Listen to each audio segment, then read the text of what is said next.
क्या आपने कभी सोचा है कि घमंड और अहंकार इंसान को कैसे जमीन पर गिरा देता है?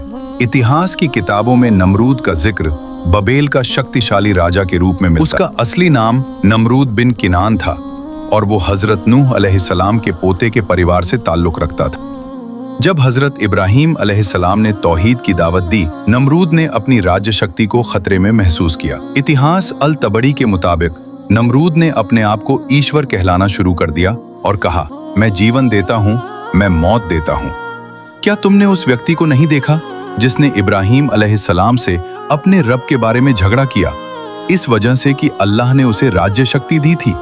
जब इब्राहीम अलैहिस्सलाम ने कहा, मेरा रब वही है जो जीवन देता है और मौत देता है, तो उसने कहा, मैं भी जीवन देता हूँ और मौत देता हूँ।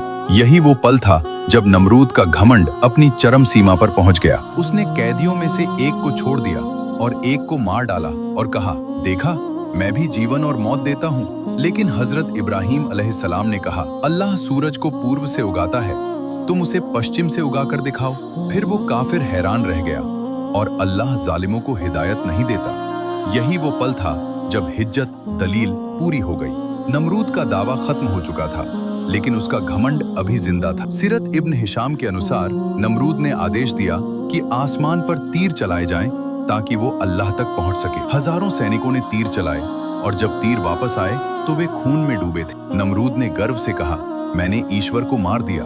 लेकिन यह अल्लाह की सन्नत है, जब इंसान अपनी हद पार करता है तो अजाब आता है, लेकिन ऐसे अंदाज में जो दिमाग को हैरान कर दे।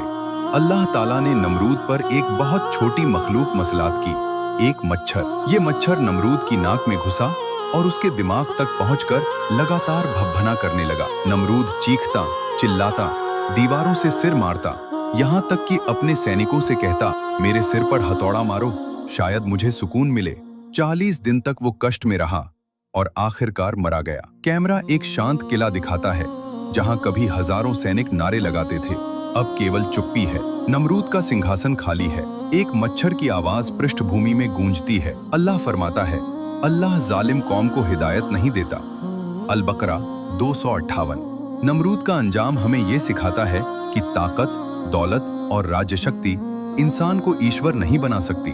अल्लाह चाहे तो एक छोटी मखलूक से राज्य शक्ति खत्म कर दे और चाहे तो एक ईमान वाले को पूरी दुनिया पर ऊपर उठा दे।